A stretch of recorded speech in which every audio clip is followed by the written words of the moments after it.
Hi hello नमस्कार, स्वागत आहे तुमचं माझ्या मराठी कथा या यूट्यूब चॅनलमध्ये। तर आज आपण पाहणार आहोत श्री स्वामी समर्थाच्या 108 गोष्टी। तर त्याच्यातल्या आपण आज 4 गोष्टी पाहणार आहोत आणि आशा करून आपण रोज 4 गोष्टी अशा पाहणार आहोत। तर चला तर मग कथेला सुरुवात करूया।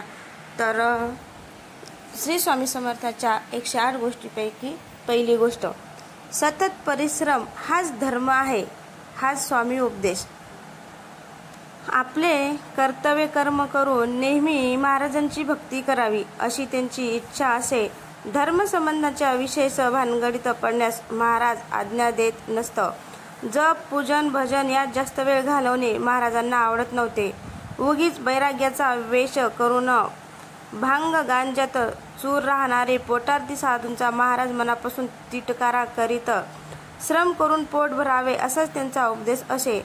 सेवेकरिता पुष्कळ लोक महाराजांकडे येत, त्यातून जो उद्योगी व भक्तिमान असा असेल त्यालाच महाराज स्वतःजवळ ठेवून घेत असत। आळशी व दीर्घसूत्री माणसास प्रसाद देऊन महाराज लगेच परत जाण्याची आज्ञा देत। जो भक्त महाराजांना आवडे त्याला ते लवकर प्रसाद देत नसत। महाराजांच्या भक्तांना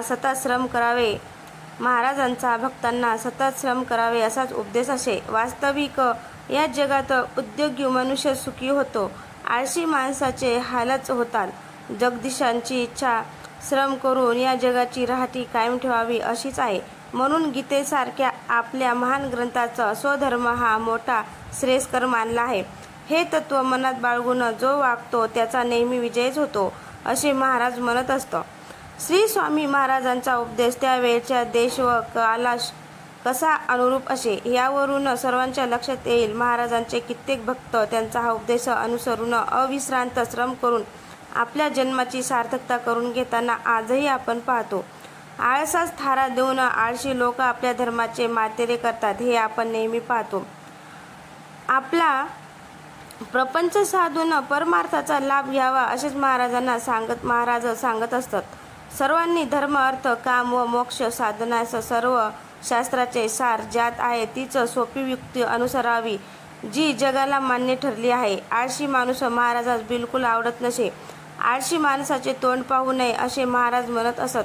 कोणी ढोंगी पोटार्थी महाराजांच्या दर्शनास आला तर त्याला शिव्या देऊन महाराज हाकलत असत। महाराज आमचे कसे होईल असे म्हणून कोणी विचारू लागला तर काय रे, तुझे जवळ बैल नाहीत का म्हणून त्याला प्रश्न विचारत असतो। याचा अर्थ बैलाप्रमाणे सतत काम मेहनत करून माणसाने आपली उपजीविका करावी असाच होता। उगीच रडत बसू नये, प्रयत्नाने परमेश्वर सहाय्य देतो। थोडेफार तरी ज्ञान प्राप्त होण्यास श्री स्वामी भक्तींचा मार्ग दाखवतील असा दृढ विश्वास भक्ताने ठेवावा। दुःखी कष्टी जनांचे परिपालन करण्याकरता श्री स्वामी समर्थांचा अवतार झाला होता। तर तशी आपली श्री स्वामी समर्थाच्या 108 गोष्टीपैकी एक गोष्ट संपन्न झाली। आता बघूया दुसरी गोष्ट, ढोंगी नाटकी माणसाची परीक्षा महाराज त्यांना पाहता करीत असत। श्री स्वामींच्या दर्शनाला सकाळ संध्याकाळ पुष्कळ गर्दी होत असे। महाराजास विश्रांती कशी ती मिळतच नसे। महाराजांच्या दर्शनात आलेल्या माणसाचे मनोगत महाराज ओळखून असत। साधू ढोंगी धूर्त कपटी यापैकी ज्या स्वभावाचा माणूस असे त्यांच्या स्वभावाची परीक्षा महाराज तेव्हाच करीत। महाराज फक्त भक्तींचे वंश। तर तशी दुसरी पण गोष्ट खूप छोटी होती ती पण झालेली आहे। आता आपण पाहूया तिसरी गोष्टीचं नाव आहे पंडिताचे गर्वहरण। श्री स्वामी अक्कलकोट येथे असताना लांबून अनेक लोक त्यांना भेटायला येत असत। एकदा काय झाले, स्वामींना भेटायला 3 ज्ञानी पंडित आले। आपल्या ज्ञानाचा त्यांना अतिशय गर्व होता।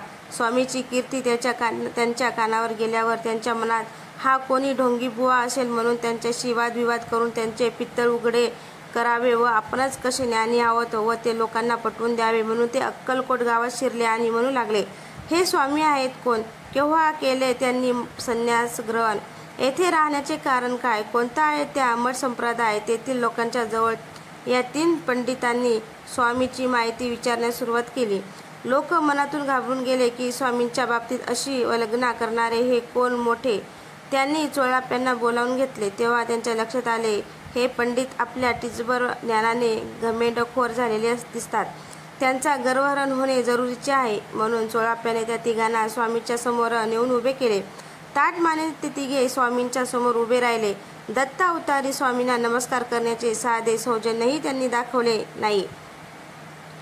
स्वामींनी त्यांना ओळखले व आपल्या भेदक नजरेने त्यांच्याकडे पाहिले. त्या क्षणी त्यांची गाळण अशी उडाली की त्यांच्या मुखातून शब्दच उमटेनात. त्यांची वाणी मुक्ती झाली. ते वाद काय घालणार. सर्व जमा झालेल्या लोकांसमोर ते लज्जित झाले.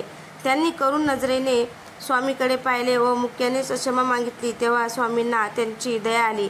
त्यांचा कंठ पुन्हा फुटला. ते तिघेही स्वामींना म्हणाले, आम्ही अपराधी मूढ असूनी गर्व माजले पंडित मानी. येथे चरणी मंदात होऊनी बुडलो होतो भवा नवी. असे म्हणत ते तिघे स्वामीच्या चरणी कोसळले.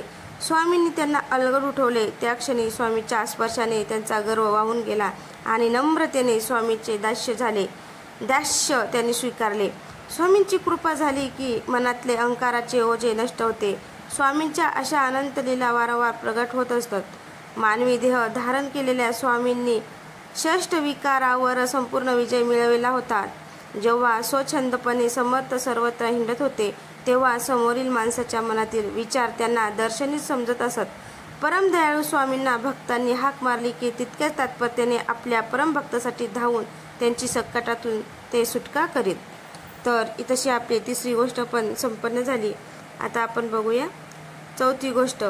तर चौथ्या गोष्टीचं नाव आहे भक्त नरसप्पा सुतार.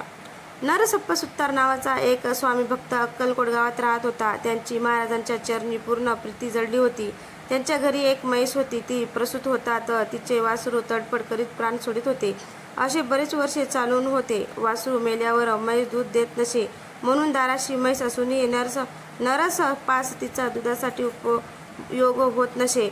एकदा म्हैस विण्याच्या वेळी महाराजांची स्वारी त्यांच्या घरी आली होती.